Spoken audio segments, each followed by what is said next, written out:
Assalamualaikum warahmatullahi wabarakatuh. Sahabat pemuda At-Tanwir yang dirahmati Allah.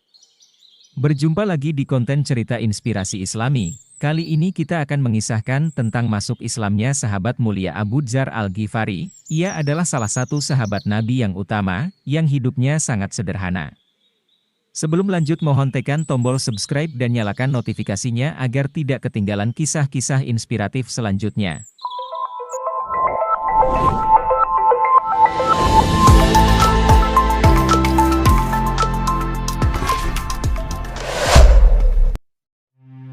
Abu Dzar Al-Ghifari merupakan seorang sahabat Nabi Shallallahu Alaihi Wasallam yang terkenal dengan perbendaharaan ilmu pengetahuannya dan kesolehannya.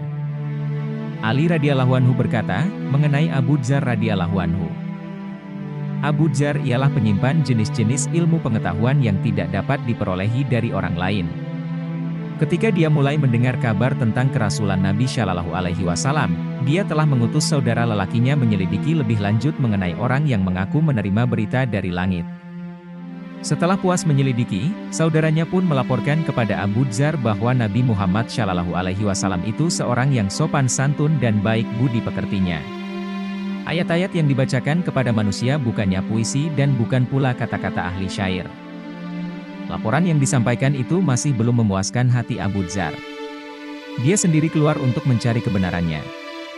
Setibanya di Makkah, dia terus ke Baitul Haram. Pada waktu itu dia tidak kenal Nabi Shallallahu Alaihi Wasallam, dan melihat keadaan pada waktu itu dia merasa takut hendak bertanya mengenai Nabi Shallallahu Alaihi Wasallam.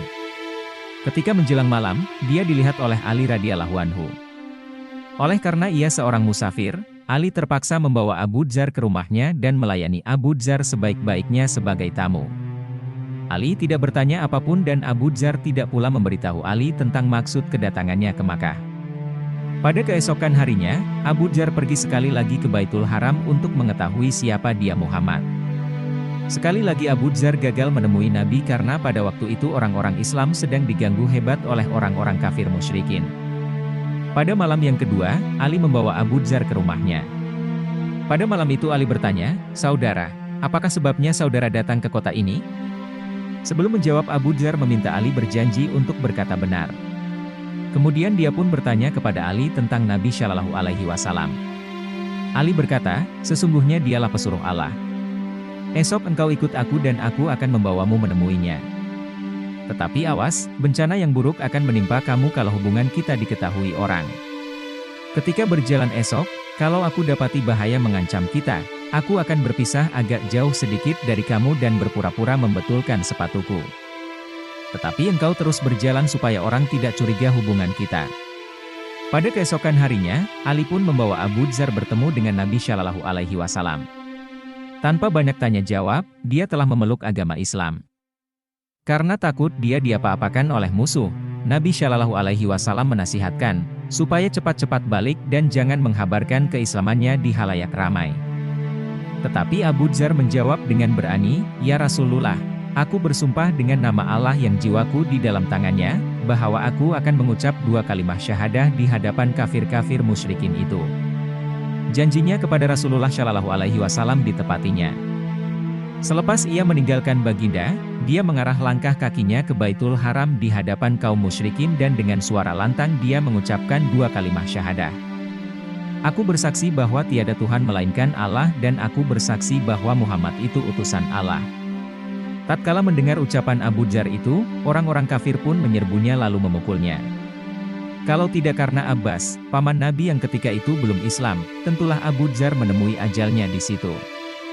Kata Abbas kepada orang-orang kafir musyrikin yang menyerang Abu Dzar, "Tahukah kamu siapa orang ini?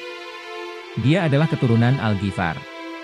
Hafilah-hafilah kita yang pulang pergi ke Syam terpaksa melalui perkampungan mereka. Kalaulah ia dibunuh, sudah tentu mereka menghalangi perniagaan kita dengan Syam." Pada hari berikutnya, Abu Dzar sekali lagi mengucapkan 2 kalimat syahadah di hadapan orang-orang kafir Quraisy dan pada kali ini juga ia telah diselamatkan oleh Abbas. Kegerahan Abu Dzar mengucapkan 2 kalimat syahadah di hadapan kafir Quraisy sungguh-sungguh luar biasa jika dikaji dalam konteks larangan Nabi Shallallahu Alaihi Wasallam kepadanya. Apakah dia boleh dituduh telah mengingkari perintah Nabi?